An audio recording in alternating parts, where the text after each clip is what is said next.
उसमें भी अदानी के मुद्दे पर राहुल गांधी उद्धव ठाकरे लगातार बात कर रहे थे। शरद पवार के अदानी से अच्छे रिलेशन हैं और ये जो आपसी झगड़ा था उसी का असर आपने महाराष्ट्र में देखा। कांग्रेस की महाराष्ट्र की गलती से केजरीवाल में दिल्ली की सीख हो गई। हाँ, केजरीवाल सीख गए लेकिन कांग्रेस अब भी नहीं सीखती हुई नजर आ रही। यहाँ पर वोटर लिस्ट में डिलीशन हो रहा है, ये मुद्दा अभी चुनाव के 2 महीने पहले से ही अरविंद केजरीवाल ने उठा दिया सबूत समेत।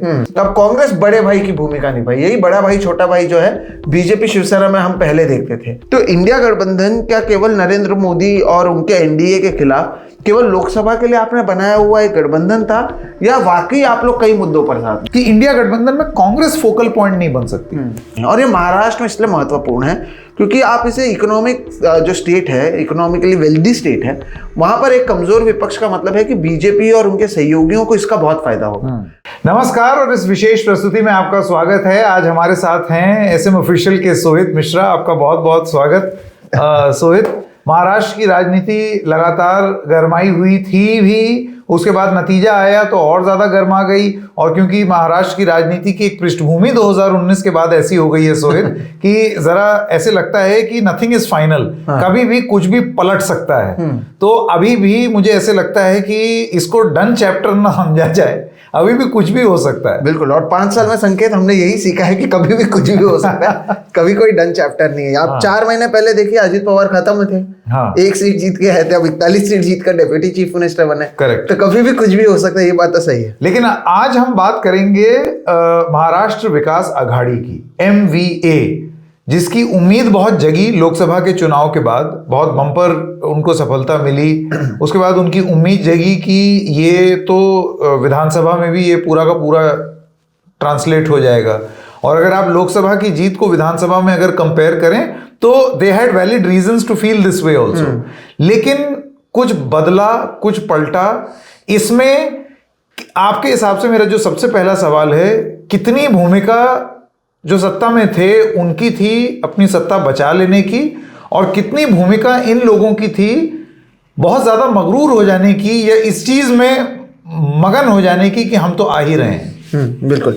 देखिए, दर्शकों को संकेत सबसे पहले ये समझाना चाहिए कि 2 हफ्ते बाद भी अगर हम इस पर बात कर रहे हैं महाराष्ट्र के नतीजों पर, तो कुछ तो ऐसा हुआ है जिसकी वजह से 2 हफ्ते बाद भी इस पर चर्चा लगातार देश भर में जारी है। उसमें एक तो ये हुआ कि जो लैंडस्लाइड विक्ट्री आई, ये किसी ने नहीं देखा था। हमने डिकोडर के लिए जब अजित पवार का इंटरव्यू किया था, उन्होंने कहा था हमें 170 सीट आ रही है। एकनाथ शिंदे ने कहा था हमें 170 सीट आ रही है। उन्होंने खुद ने कभी नहीं सोचा था 230 तक पहुंच जाएंगे। लेकिन आपका जो सवाल है वो इसलिए वाजिब है क्योंकि महाराष्ट्र में जब लोकसभा चुनाव के नतीजे आए, उसमें कांग्रेस जो 2019 में 1 सीट जीत पाई थी, वो 13 सीट और एक इंडिपेंडेंट 14 सीट जीतकर सबसे बड़ी पार्टी के रूप में उभरी। तो कांग्रेस जो 2014 तक महाराष्ट्र की सरकार के बीच में रही थी, महाराष्ट्र एक तरीके से कांग्रेस का राज्य माना जाता था। 14 के बाद चीजें बदली जरूर। 2024 में उन्हें लगा कि अब फिर से एक बार उनका समय आ गया है और यहीं से जो है शुरुआत हुई। यहाँ पर आपको कांग्रेस बनाम उद्धव ठाकरे भी देखने की जरूरत नहीं है। कांग्रेस के भीतर ही इतने गुट हो गए थे।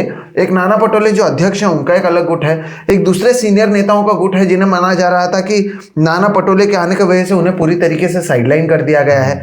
उनके बीच में आपसी टकराव चल रहे थे। इसमें हुआ ये कि ये आपस में इतने लड़ने लग गए, एक दूसरे के खिलाफ लड़ने लग गए, एक एक सीट पर जो है झगड़ा उन लोगों के बीच में हुआ। उसका असर कार्यकर्ताओं पर पड़ा। अब ये जब हम यहाँ पर बैठकर बात कर रहे हैं, कई लोग कहेंगे कि अभी तो नतीजे आए तभी आप ये कह रहे हैं, लेकिन ये बात हम पहले भी कहते आए हैं और कांग्रेस के आप लोगों से भी बात करेंगे तो उन्हें भी ये बात पता था और इन्हें ऐसा लगा था कि अब तो हम जीत गए, अब कुछ नहीं बदल सकता, अब हम आ रहे हैं, मुख्यमंत्री कौन बनेगा उसके ऊपर चर्चा शुरू हो गई थी। ग्राउंड पर क्या हो रहा है उस पर इनका कोई ध्यान नहीं था। और इस सबके बीच में हम लगातार जो नतीजा है उसे लेकर सवाल आपके साथ भी हमने उठाए हैं और लगातार उठाते भी रहे हैं, लेकिन आपको ये देखना होगा कि इनके पास कोई कॉन्करेंट प्लान नहीं था। ये आपस में लड़ते रहे, वहाँ से नाना पटोले कुछ बोल देते थे, यहाँ से संजय राउत कुछ बोल देते थे। अब ये कहा जाने लगा कि उद्धव ठाकरे लोकसभा में सबसे ज़्यादा सीट लड़े लेकिन सबसे ज़्यादा सीटें कांग्रेस ने जीती। अब कांग्रेस बड़े भाई की भूमिका निभाई, यही बड़ा भाई छोटा भाई जो है बीजेपी शिवसेना में हम पहले देखते थे। तो कांग्रेस अब ज़्यादा सीट लड़ेगी। तो बीच में ये भी हो गया था कि संजय राउत ने कहा हम नाना पटोले से बात ही नहीं कर सकते हैं, आप किसी और को भेजिए। इस सब में इन्होंने इतना समय ले लिया और इतना आपस में लड़ने लगे कि विपक्ष एक साथ आकर बीजेपी और उनके सहयोगियों को चैलेंज दे, ऐसा हो ही नहीं पाया। तो ये एक बड़ा प्रभाव रहा, नंबर एक। नंबर दो, आप देखिए हुआ क्या, बीजेपी, एनसीपी और एकनाथ शिंदे की शिवसेना, इनको ये तो समझ में आ गया कि मोदी और हिंदुत्व के नाम पर दाल नहीं गलने वाले। ये आप कह रहे हैं कि एक है तो सेफ है, और ये क्योंकि नरेंद्र मोदी ने नारा दिया और फडणवीस बीजेपी से, तो वो तारीफ जरूर कर रहे हैं, लेकिन इनको समझ में आया कि जब तक आप लोगों के बीच में वेलफेयर स्कीम्स लेकर नहीं जाओगे तब तक तो चीजें नहीं बदलेंगी। वो लाड़की बहन स्कीम लाए, 1500 रुपया हर महीने दिए।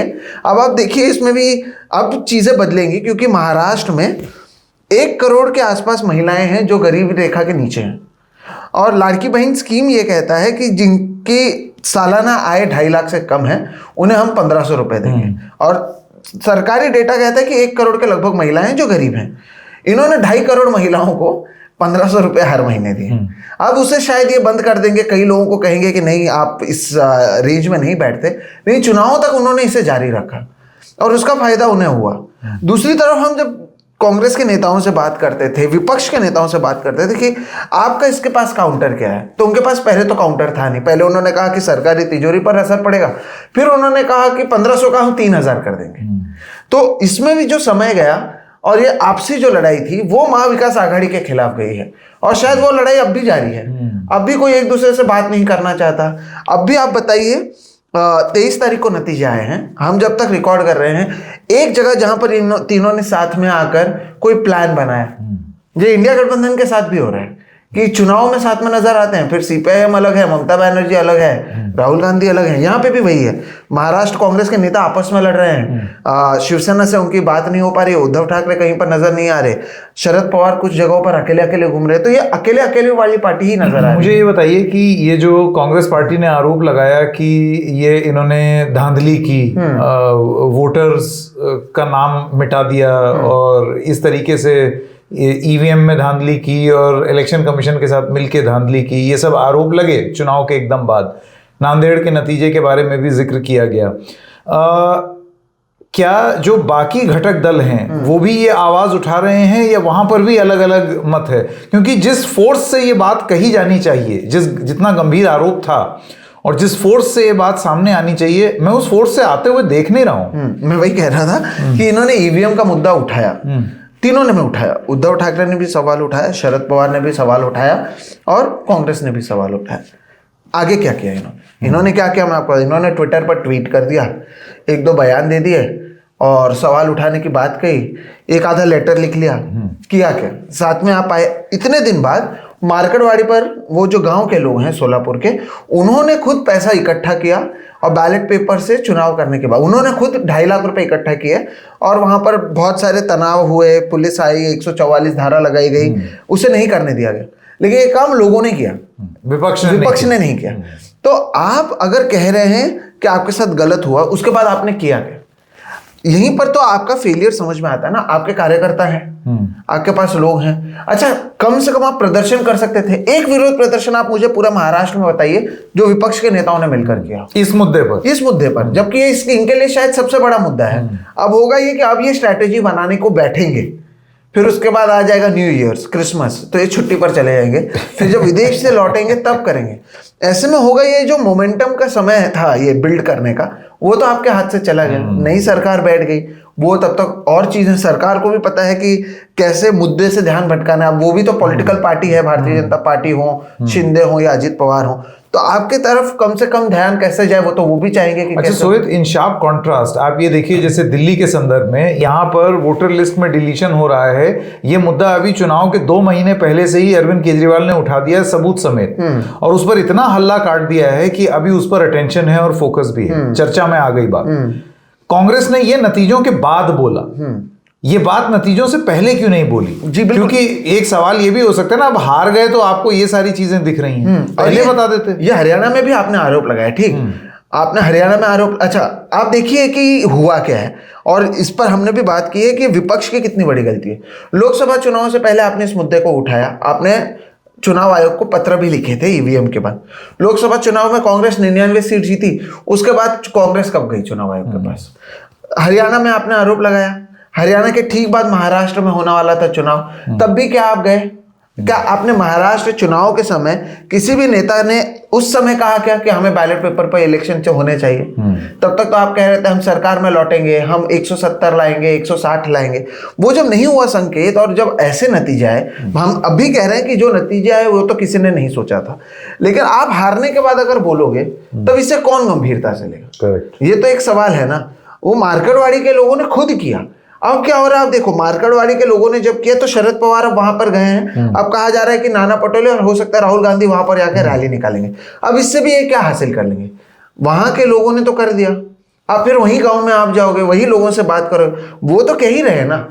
अगर सोचिए मैं विपक्ष में होता, अगर वाकई हम राजनीति करते, तो आप ये करते कि जो वहां पर बात हुई और उसकी चर्चा नेशनल पेपर में हुई, वो 10 जगह पर आप और अगर करते, वहां पर कुछ करने की कोशिश करते, तब शायद एक मोमेंटम बनता है जो शायद बीजेपी कर पाती है बहुत स्मार्ट तरीके से।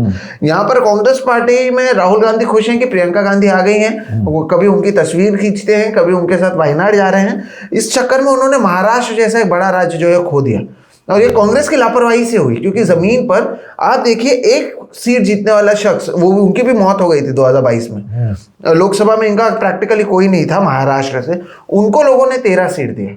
अभी भी आप देखिए कि विधानसभा के साथ जो नांदेड़ बाय इलेक्शन हुआ, फिर कांग्रेस को वहां पर जिताया गया, जबकि नांदेड़ से खुद अशोक चौहान आते हैं, पूर्व मुख्यमंत्री थे, बीजेपी में गए, हार का सामना करना पड़ा। अभी उनकी बेटी बीजेपी से जरूर विधायक बनी है, लेकिन उनके घर पर भी सेंध मारा आपने। अगर आपने वाकई अपने लोगों को साथ में रखा होता, मैं आपको एक किस्सा बता दे। आप देखिए, मैं कांग्रेस में एक नेता का इंटरव्यू करता हूं महाराष्ट्र में चुनाव के समय, दूसरे 2 ऐसे नेता हैं जिनके लोग मेरे बोलते हैं अरे इसका क्यों इंटरव्यू किया तुमने, ये तो ऐसा ये कांग्रेस के ही लोग हैं संकेत, ये आपस में कर रहे हैं। अब ये हम ऑपोजिशन बैशिंग इसे नहीं कहेंगे, लेकिन ये सच्चाई तो है ना। और इससे आप क्यों इसका सही नहीं मानते, या ये क्यों कोई बदलाव नहीं कर रहा है? अगर आप कहते हैं कि लोकतंत्र मजबूत हो, आपकी पार्टी मजबूत हो, तो आपको आपके पार्टी के अंदर क्या हो रहा है वो भी देखना पड़ेगा। हर चीज के लिए बीजेपी और चुनाव आयोग को अगर आप सवाल या कटघरे में लाएंगे, मेरा तो ये भी मानना है कि वो भी सही नहीं है, क्योंकि आप भी तो कुछ नहीं कर रहे हैं ना। यहां पर इनकी कमी नजर आती है। उद्धव ठाकरे ने भी, अब चलिए कांग्रेस की पहले बात खत्म करते हैं, धारावी में उसके बाद क्या गए, राहुल गांधी के लिए तो सबसे बड़ा मुद्दा था, हम लगातार उठा रहे हैं। क्या चुनाव के नतीजे आने से लेकर अब तक फिर कुछ धारावी में क्या हो रहा है? वर्षा गायकवाड़ एक बार वहां पर जाकर, अब उनकी बहन वहां से विधायक हैं, क्या कोई अपडेट है? वहां पर सर्वे हो रहे हैं, नहीं हो रहे हैं? क्या कांग्रेस अब उस मुद्दे को भूल गई है? ऐसे तमाम मुद्दे अभी भी बरकरार हैं और इसे लेकर कोई चर्चा नहीं ना। अब तक इन्होंने अपने कार्यकर्ताओं को, हम तो पूछ रहे हैं, उनके कार्यकर्ताओं के पास अब तक कोई जवाब नहीं, क्योंकि कोई डुअल कम्युनिकेशन ही नहीं है। कोई डुअल कम्युनिकेशन नहीं है कि उनको बताया जाए कि भाई क्या हुआ या कैसे गलत हुआ। हर कोई चुप्पी साधे बैठा है। और इसके बीच में एक बार ये बात चल रही थी कि जितने 40 आए हैं वो इस्तीफा दे देंगे, और मैंने कहा कि ये प्रैक्टिकली पॉसिबल है? करोड़ों रुपए आप खर्च करते हो, और चुनाव आयोग भले कहेगा कि वो 90-95 लाख रुपीस का खर्च हो, करोड़ों रुपए आप हर एक सीट पर खर्च करते हो। जो जीत के आप मुझे बताओ, एक भी विधायक देगा क्या इस्तीफा कि ये गलत हुआ? विद्रोह हो जाएगा। कौन करता? कोई नहीं करता। यहाँ ये जो सभी छोटी छोटी चीजें हैं, इसे लेकर अभी भी जो विपक्ष के लोग हैं वो सुधरते नजर नहीं आ रहे, और इनके बीच में अब भी कोई स्ट्रैटेजी बनती नजर नहीं आ रही। और ये जो आपसी झगड़ा था, उसी का असर आपने महाराष्ट्र में देखा। और उसके बाद भी अब भी मैं आपको बताता हूं, अब उस दिन क्या हुआ, उद्धव ठाकरे के पीए हैं, वो एमएलसी हैं नार्वेकर साहब, उन्होंने 6 दिसंबर को बाबरी मस्जिद की तस्वीर अपने ट्विटर पर लगा दी, और उसमें बाला साहब ठाकरे का एक ये था लाइन कि मुझे अभिमान है जिसने भी बाबरी को तोड़ा, वो लिखकर डाल दिया। अब वो उद्धव ठाकरे के पीए हैं जो एक अपनी एक अलग आइडेंटिटी बनाने की कोशिश कर रहे हैं, जो कहते हैं हमारा हिंदुत्व बीजेपी के हिंदुत्व से अलग है, और उनके पीए जो उनके सबसे करीबी हैं, जिनको उन्होंने विधान परिषद में भेजा, वो ऐसा ट्वीट करते हैं। अब इससे समाजवादी पार्टी के जो 2 विधायक हैं उनको मौका मिल गया महाराष्ट्र में। उन्होंने कहा ये ऐसा कर रहे हैं, हम इंडिया गठबंधन का हिस्सा ही नहीं बनेंगे, हम महाविकास आघाड़ी से कम अलग हो जाएंगे। अब इससे इनको पीछे हटना पड़ा।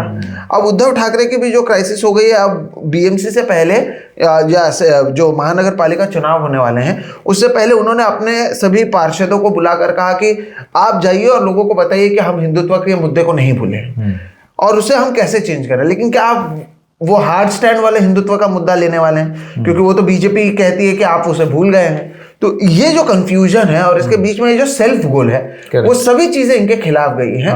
और इससे अपने आप जो है सत्ता पक्ष को फायदा हुआ है, इसको तो कोई इसको गलत नहीं कह सकता। बिल्कुल। सोहित, एक बार इस गांव के बारे में बात करते हैं जिसका आपने जिक्र किया कि यहाँ के लोग किस तरीके से चाहते थे कि बैलेट पेपर से वो अपने आप वोट करें। विपक्ष को इन गांव वालों के इस कृत्य पर एक मौका दिखा जिसमें अब वो एक्टिवेट होते हुए दिखाई दे रहे हैं। आपको लगता है कि यही महाराष्ट्र में एक बहुत बड़ी दिक्कत रही कि मुद्दे आपके पास अपने आप चल कर आए और कम से कम आप उसको भुनाने में कामयाब नहीं रहे या उसको एग्जीक्यूट करने में आप सफल नहीं रहे। यहां पर भी आप कर कोई और रहा है और आप उसमें बस थोड़ा सा बयान देते हुए दिख रहे हैं। जैसे कि शरद पवार हैं, आप कह रहे हैं, आज ही अखबार में आया है कि गांव के लोगों को एक रेजोल्यूशन पास करना चाहिए और भी नेता वहां जाएंगे। वो नेशनल हेडलाइंस बन गई। मार्कड़वाड़ी सॉरी। तो मार्कड़वाड़ी के जो लोग हैं उनका आपको लगता है कि वो अपनी बात को कैंपेन की तरह प्रस्तुत करने में नाकामयाब रही महाराष्ट्र विकास आघाड़ी, जो अभी 5 महीने पहले तक वो सफल हुए, जैसे कॉन्स्टिट्यूशन वाले मुद्दे पर आप सक्सेसफुल रहे, लेकिन 5 ही महीने में आप के कलई खुल गई। जी बिल्कुल। देखिए हुआ क्या, पहले मार्कड़वाड़ी पर हम लोगों को बताएं जिन्हें नहीं पता, एक मालछिरस नाम का जो एक कॉन्स्टिट्यूएंसी है उसमें एक छोटा सा गांव है, सोलापुर में आता है मार्कड़वाड़ी। वहां पर एनसीपी शरद पवार का जो विधायक है वो जीत कर आए हैं, उत्तम राव जानकर। उनके सामने बीजेपी के राम सातपुते थे, वो कुछ 13,126 वोटों से जीत कर आए हैं। इस गांव में मार्कड़वाड़ी में 1900 वोट्स हैं, 3 बूथ में डिवाइडेड था। उसमें से 1003 वोट्स वो बीजेपी के प्रत्याशी को मिले हैं, 1000 से ज्यादा, और 800 के करीब वोट्स जो एनसीपी शरद पवार से जिनकर आए हैं उन्हें मिले। अब गांव वालों ने जब इसे देखा तब उन्होंने कहा कि ये संभव नहीं है। उसके 2-3 वजह थे। एक तो गांव में शरद पवार के समर्थक ज्यादा थे, प्लस साथ ही साथ जो कास्ट इक्वेशन था वो एनसीपी शरद चंद्र पवार के फेवर में था। इसके चलते उन्होंने कहा कि ये संभव नहीं है। उसके बाद वो खुद गए जिला परिषद के पास, वहां पर अपने पंचायत से उन्होंने कहा कि हमको चाहते हैं कि यहाँ पर री इलेक्शन हो। अब री इलेक्शन तो होगा नहीं एक छोटे से एक गांव में, तो उन्होंने कहा ठीक है हम एक मॉक पोल करेंगे, आप हमें लोग दे दीजिए सरकारी जो इसका आयोजन कर सके, हम एक मॉक पोल के जरिए देखना चाहते हैं ये संभव है या नहीं। तो मॉक पोल के लिए भी उनको अनुमति नहीं दी। फिर उन्होंने कहा कि अच्छा हम खुद पैसा इकट्ठा करते हैं, गांव में बैनर लगाया गया, कहा 3 तारीख को हम करेंगे। 2.5-3 लाख रुपए इकट्ठा किया, बाकायदा वो पिंक कलर की पर्ची बनाई गई, लोगों को बिठाया गया, उसमें नोटा बीजेपी सब जितने लोग थे A to Z वैसा का वैसा रखा गया। और उन्होंने कहा कि हम चुनाव करेंगे। अब इससे पहले ही वहां पर धारा 144 लगा दी गई 5 तारीख तक, और पुलिस ने यह भी कहा कि अगर आप ये करते हैं तो हम जो मत पेटी है उसे लेकर भाग जाएंगे, उसे हम उठा लेंगे। अब ये पुलिस क्यों कह रही थी इस पर तो सवाल उठता है। फिर नहीं हो पाया वहां पर बाई इलेक्शन। लेकिन आप देखिए कि अगर एक गांव ये कर सकता है जो नेशनल हेडलाइन बना, तो ये महाविकास आघाड़ी क्यों नहीं कर पाई? और एक गांव का सहारा अब उन्हें क्यों लेना पड़ रहा है? और आप फिर बार बार वही गांव में क्यों जा रहे हैं? आप ये एक स्टैंड, आपको एक दिन बैठकर पहले खुद डिसाइड कीजिए कि आपका स्टैंड क्या है। कांग्रेस के महाराष्ट्र के नेता कहते हैं ईवीएम में घोटाला है, कार्ति चिदंबरम कहते हैं कि नहीं ईवीएम में तो कोई घोटाला होता ही नहीं है, उन्होंने बाइट दिया था, काफी चल गया था वो बात। योगेंद्र यादव एक समय कहते थे कि ईवीएम पर बात करना बेवकूफी है। बीच में उन्होंने इंडियन एक्सप्रेस में लिखा कि इतना बड़ा जो मार्जिन है इससे पता चलता है कि कुछ तो गड़बड़ी है। उन्होंने ईवीएम का जिक्र नहीं किया लेकिन इशारा उसी तरफ। तो पहले आपको एक स्टैंड लेना पड़ेगा कि आपको क्या लगता है सही है क्या गलत है, वहां से इसकी शुरुआत होती है। फिर आप देखिए कि एक भी कैंपेन उसके बावजूद 23 तारीख को अगर ये नतीजे आए हैं आपको मंजूर नहीं था, 24 तारीख से आपके कार्यकर्ता सड़क पर होने चाहिए थे। अगर वाकई आप इस मुद्दे को लेकर गंभीर हैं, आपको सवाल उठाना है। अब इन्होंने क्या किया पता है प्रोटेस्ट करने के लिए? अब वोट टेकिंग सेरेमनी हुआ 3 दिन का, जितने विधायक चुनकर आते हैं उन्हें ओथ लेना पड़ता है। इन्होंने पहले दिन वोट टेकिंग सेरेमनी का बहिष्कार किया, पहले दिन कि हम 24 घंटे तक ओथ नहीं लेंगे। अब तो 2 दिन और बचा ही था ओथ लेने के, किसको फर्क पड़ा? अगले दिन आपने ओथ ले लिया, बात खत्म हो गई। तो मैं कह रहा हूं आप ऐसा कुछ कर ही नहीं रहे हैं जिसका इम्पैक्ट दिखे। सत्ता पक्ष में जो थे उन्होंने लाड़की बहन स्कीम लाया, उसको हर जगह पर हैमर किया। मैं आपको बताऊं तभी लाड़की बहन हर जगह पर इन्होंने इवेंट्स किए।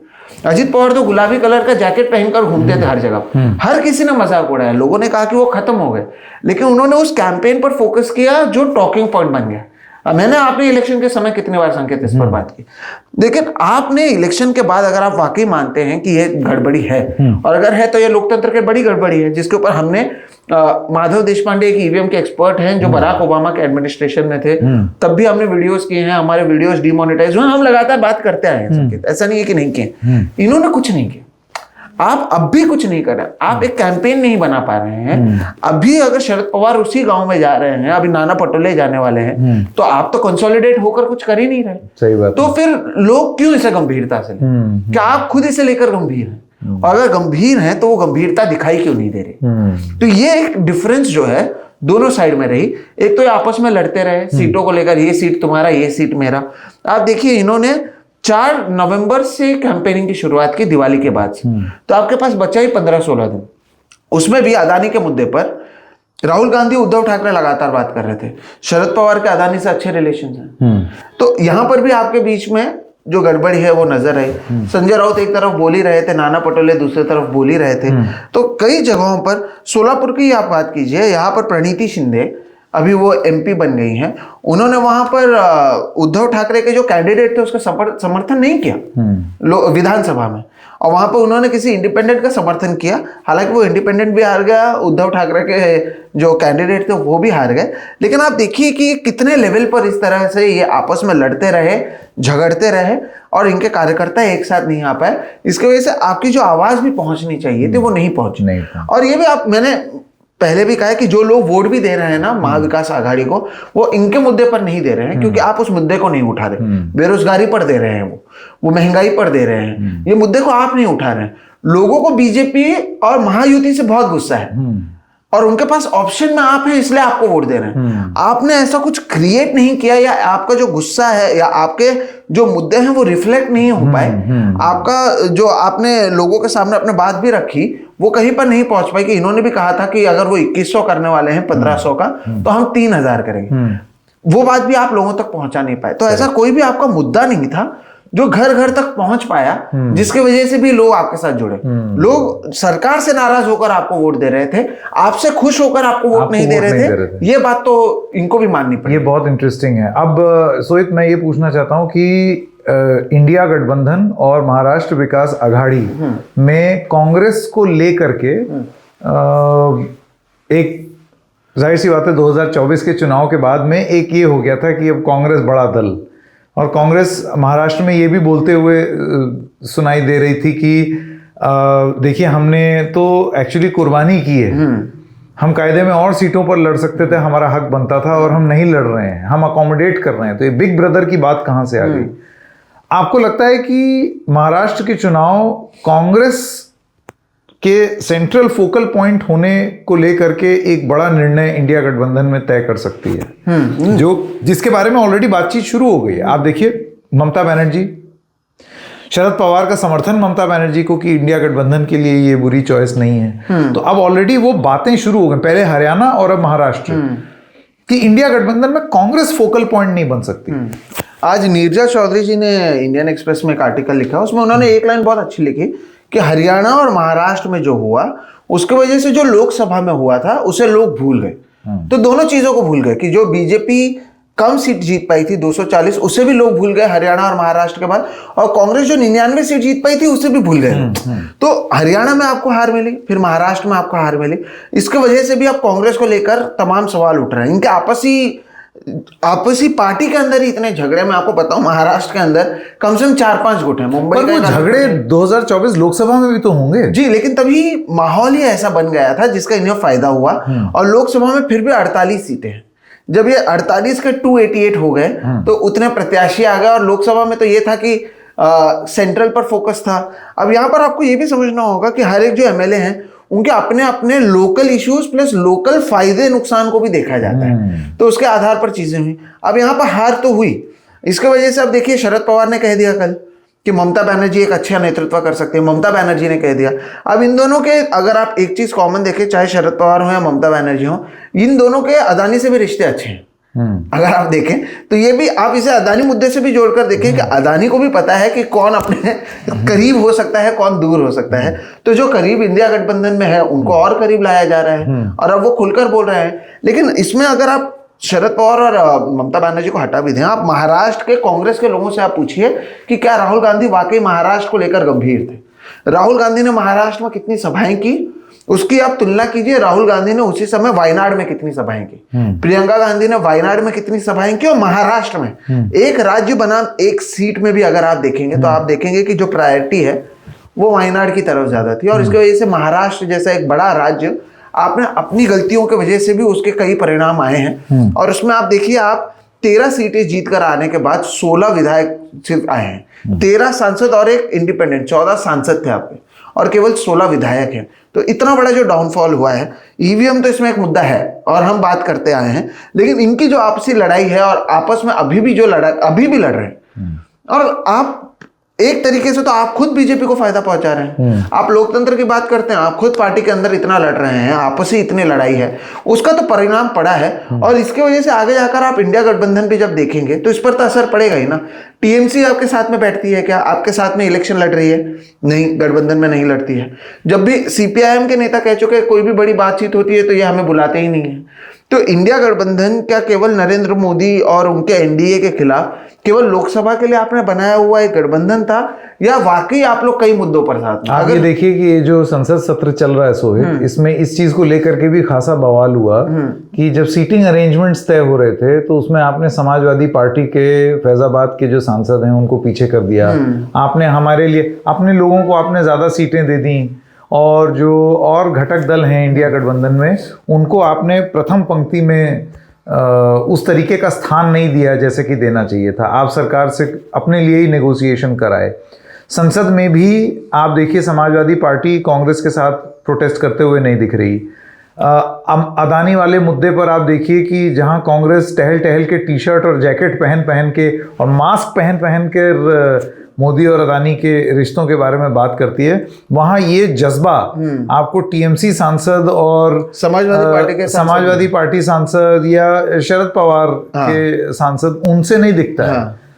तो आपको लगता है कि ये ब्रेक पॉइंट पर आने वाली चीजें हमें दिख रही हैं महाराष्ट्र के नतीजे के बाद, लेकिन फिर भी कांग्रेस वही कर रही है जो उसको करना है? जी बिल्कुल, और ये महाराष्ट्र में भी उन्होंने किया, और ये नुकसान देगा, नुकसान बिल्कुल देगा संकेत। क्योंकि आप देखिए कि मुद्दे आपको एक तो ये तय कर, जैसे महाराष्ट्र में भी जब 2019 में महाविकास आघाड़ी बनी थी, उसमें शिवसेना जो हिंदुत्व की बात करती है वो कांग्रेस एनसीपी के साथ आई थी जो सेक्युलर बात करते हैं। तो उन्होंने एक बढ़िया काम उस समय किया था जिसकी वजह से वो 2.5 साल रह पाए थे। कॉमन मिनिमम प्रोग्राम आपने तय किया था, एक कॉमन मिनिमम प्रोग्राम बनाया था कि हम सरकार इस आधार पर बना रहे हैं और ये मुद्दे हैं जो हमारे लिए अहमियत रखते हैं। और एक बहुत स्मार्टली उन्होंने कहा हमारी अपनी विचारधारा है लेकिन इन मुद्दों पर हम साथ में हैं। इंडिया गठबंधन को भी ऐसा कुछ करना चाहिए था। केवल बीजेपी का आपने विरोध किया, लेकिन आपको एक कॉमन मिनिमम प्रोग्राम टाइप बनाते अगर आप कि ये हमारे मुद्दे हैं जिसकी वजह से हम साथ में हैं, तब बात समझ में आती है। अब आइडियोलॉजिकली आप बताइए कि 6 दिसंबर को इंडिया गठबंधन में ही शामिल शिवसेना के एक एमएलसी कह रहे हैं कि जो बाबरी मस्जिद में हुआ बहुत सही था, हमारे लोगों ने किया। कांग्रेस कुछ और कह रही है, अदानी के मुद्दे पर ये कुछ और कह रहे हैं, और कहीं पर भी ये एक साथ नहीं आने की वजह से बीजेपी जो मजबूत नहीं थी, 240 विधायक जो सांसद थे उनके, वो अपने आप और ज्यादा ताकतवर हो रही है कि आपके तालमेल नहीं है। तो आपके तालमेल के कमी का असर, उसका फायदा जो है एक तो बीजेपी को हुआ, प्लस इसके वजह से अब भी आप क्योंकि सीख नहीं रहे हैं। हरियाणा में अगर आप सीखते तो शायद महाराष्ट्र में उसका इम्पैक्ट नहीं होता। आपने ना हरियाणा में सीखा ना महाराष्ट्र में सीखा, शायद वो केजरीवाल समझ गए, इसलिए दिल्ली चुनाव के पहले से उन्होंने ये सारे मुद्दों को उठाना शुरू किया, चुनाव के बाद नहीं। तो ये चीज आपने नहीं की और अभी आप वहीं पर हैं। कांग्रेस की महाराष्ट्र की गलती से केजरीवाल में दिल्ली की सीख हो गई। हाँ, केजरीवाल सीख गए, लेकिन कांग्रेस अब भी नहीं सीखती हुई नजर आ रही। कांग्रेस अब भी वही कर रही है, अब भी वही स्टैंड ले रहे हैं, और उनके जो राज्य के भी नेता हैं, जो मैंने चीज देखा, एक चीज जो राहुल गांधी कहते हैं वही पालन कर रहे हैं हर जगह। अब राहुल गांधी महाराष्ट्र में आकर एक और चीज आप देखिए, हर जगह पर वही भाषण जिसमें कि 3 ओबीसी हैं जो फैसला लेते हैं, बाकी है नहीं। जातिगत जनगणना का मुद्दा उन्होंने उठाया, उन्होंने कपास पर ज्यादा बात नहीं की। सोयाबीन पर ऐन मौके पर उन्होंने कहा कि हम 6,000 रुपए देंगे। महंगाई, बेरोजगारी, ऐसे तमाम मुद्दे थे जिस पर शायद लोकल फैक्टर्स पर आपको फोकस करने की जरूरत थी। कैंपेन नहीं बना पाए। राहुल गांधी अपने नेशनल कैंपेन को ही महाराष्ट्र में फिर से दोहराने की कोशिश की है, जिसका भी इम्पैक्ट उनको यहाँ पर देखने के मिला। और लोकसभा के समय आपको यह भी समझना होगा संकेत कि महाराष्ट्र में माहौल अलग था। आपने 2 राज्य के जो पार्टियां थी उनको तोड़ दी थी, तो लोगों में वो गुस्सा था यहाँ से इंडस्ट्रीज बाहर जा रहे थे, वो एक मुद्दा था। तब उद्धव ठाकरे के नेतृत्व में एक तरीके से उद्धव ठाकरे सारे 48 सीटों पर गए थे और उसका भी प्रभाव पड़ा था। और इस बार हुआ ये कि उद्धव को आपने दे दिए कम सीट, आपने ज्यादा सीट ले लिए और कोई एक माहौल नहीं बन पाया। लोगों ने आपका एक बार समर्थन कर दिया था लोकसभा में, अपना गुस्सा दिखाया, उसके बाद लोग फिर से गद्दार के नाम पर तो वोट देंगे नहीं। अब आपके साथ गद्दारी हुई, आपने कहा, लोगों ने आपको लोकसभा में वोट दिया, आप 31 सीट जीत कर आए। अब वही गद्दार वाला बात अगर फिर से आप विधानसभा में उठाएंगे, दूसरी तरफ उन्होंने 7,500 रुपए महिलाओं को दे दिए थे तब तो एक बार तो दे दिया ना गद्दारी पर वोट। आपने स्ट्रैटेजी नहीं बनाई कि नहीं अब ये हो गया, लेकिन इंडस्ट्रीज गए हैं, बेरोजगारी हम जाएंगे तो इतनी इंडस्ट्रीज को ले आएंगे। कोई इंडस्ट्रीज पर कहीं बात कर रहा है तो कहीं कुछ और बात हो रहा था, कहीं कुछ और। तो एक फेस वैल्यू या एक ऐसा मुद्दा लेकर आप लोगों के सामने जा नहीं पाए, कोहेसिव कैंपेन नहीं था, नहीं कर पाए। हाँ, समझ गया। चलिए, इंटरेस्टिंग है, बहुत सारी चीजें डिटेल में पता चली हैं विपक्ष के बारे में। लेकिन अभी भी महाराष्ट्र अलग अलग परमुटेशन कॉम्बिनेशन ट्राई करने का क्योंकि अब आदी हो चुका है, तो मुझे नहीं लगता है कि इसको भी बहुत परमानेंट माना जाए। पर क्या है कि अब विपक्ष वहां बहुत ज्यादा कमजोर हो गई है, जरूरत से ज्यादा कमजोर। तो आप क्या ही तोड़ लेंगे और क्या ही जोड़ लेंगे और क्या ही कर लेंगे, ये भी एक बात आगे बनती है कि ये वो वाली बात नहीं है जैसे 2019 में तोड़ जोड़ के सरकारें पलट दी जा रही थी, वो नहीं हो सकता अभी विपक्ष द्वारा। जी, अब इसलिए भी नहीं हो सकता क्योंकि बीजेपी खुद 133 विधायक उनके आए हैं, प्लस 1 दर्जन से लोग ऐसे हैं जिन्हें बीजेपी ने अजित पवार और एकनाथ शिंदे की शिवसेना से खड़ा किया, जो उनके लोग हैं, जो उनके चिन्ह पर लड़कर आए। तो उनके पास अपने ही 144 से ज्यादा लोग विधानसभा में मौजूद हैं बीजेपी के। दूसरी तरफ आप मिलजुल कर 50 हैं और शिंदे अकेले 57 जीत कर आए हैं। तो आपके पास तो किसी एक पार्टी के पास भी विरोधी पक्ष नेता बनने के जितने भी सीट 10% जो है 28 सीटें आपके पास होनी, 28.8 टू बी प्रिसाइज 29 सीट्स होने चाहिए। सबसे बड़ी पार्टी बनकर विपक्ष में उभरी है उद्धव ठाकरे की शिवसेना 20 सीटों के साथ। तो देखने जाए तो आपके पास तो कायदे से विरोधी पक्ष नेता बनने का भी नहीं है। तो उसके आधार पर आप कितने मजबूत हो पाएंगे ये देखना बहुत महत्वपूर्ण होगा, और कितने मुद्दों को आप उठा सकते हैं। क्योंकि जितने बड़े आपके एक्सपीरियंस वाले नेता थे, बाला साहेब थोराट 8 बार के विधायक थे संगमनेर से, वो हार गए। पृथ्वीराज चव्हाण पूर्व मुख्यमंत्री थे, वो चुनाव हार गए। फिर उसके तरह मैं आपको बताऊं और कई लोग हैं ऐसे, यशोमती ठाकुर की तरह तमाम लोग हैं जो अलग अलग जगहों पर बहुत ताकतवर थे। इन लोगों के चुनाव हारने की वजह से विपक्ष में वो एक्सपीरियंस वाले लोग भी बहुत कम आ गए हैं जो इस बार हैं। ऐसे में आप कितने मजबूत हो पाते हैं। और ये महाराष्ट्र में इसलिए महत्वपूर्ण है क्योंकि आप इसे इकोनॉमिक जो स्टेट है, इकोनॉमिकली वेल्दी स्टेट है, वहां पर एक कमजोर विपक्ष का मतलब है कि बीजेपी और उनके सहयोगियों को इसका बहुत फायदा होगा। एक तरीके से इसे आप एक कैश काउ के तौर पर देखिए जो पिटारा खुल गया है उनके। ऐसे में जो 2022 से बीएमसी चुनाव नहीं हुए हैं, बीएमसी चुनाव इसलिए महत्वपूर्ण है, संकेत 60,000 करोड़ का बजट होता है उनका सालाना, जो कई राज्यों के बजट से ज्यादा है। ऐसे में जो शिवसेना की पूरी पॉलिटिक्स थी वो बीएमसी के ही आधार पर चली है। मुंबई बेस्ड पार्टी थी जो महाराष्ट्र बेस्ड पार्टी बनी। अब क्योंकि आप कमजोर हो गए हैं, अब शिंदे को भी एक मौका मिल गया है आपके पास जो पार्षद है उन्हें अपने पास लेने। आप देखिए, जब शिंदे गए थे वो 40 थे, अब जीतकर 57 है। उनका केवल 1 या 2 विधायक है जो उनके साथ गया था, हारा था, बाकी सब जीत के आए हैं, जो शिंदे के लिए भी एक बड़ी जीत है। ऐसे में ये पार्षदों को अपने पास लाने की जो उनकी कोशिश होगी वो बढ़ेगी। ऐसे में बीएमसी अगर उद्धव ठाकरे हारते हैं तब तो ठाकरे के ऊपर ये सबसे बड़ा प्रभाव होगा मेरे हिसाब से।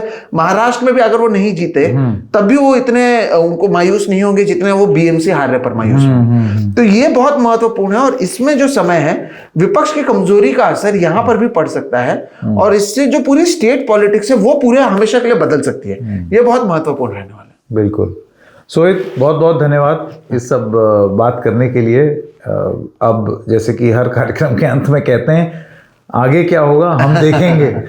जी बहुत बहुत धन्यवाद, थैंक यू, बहुत बहुत शुक्रिया। और आप मुंबई आए थे धारावी, तो मुझे लगा मुझे भी दिल्ली आना चाहिए आपसे बात करने के लिए, और ऐसा मिलकर सामने बात करने का और भी मजा आया टीवी स्क्रीन पर ना देखते। Thank you so much.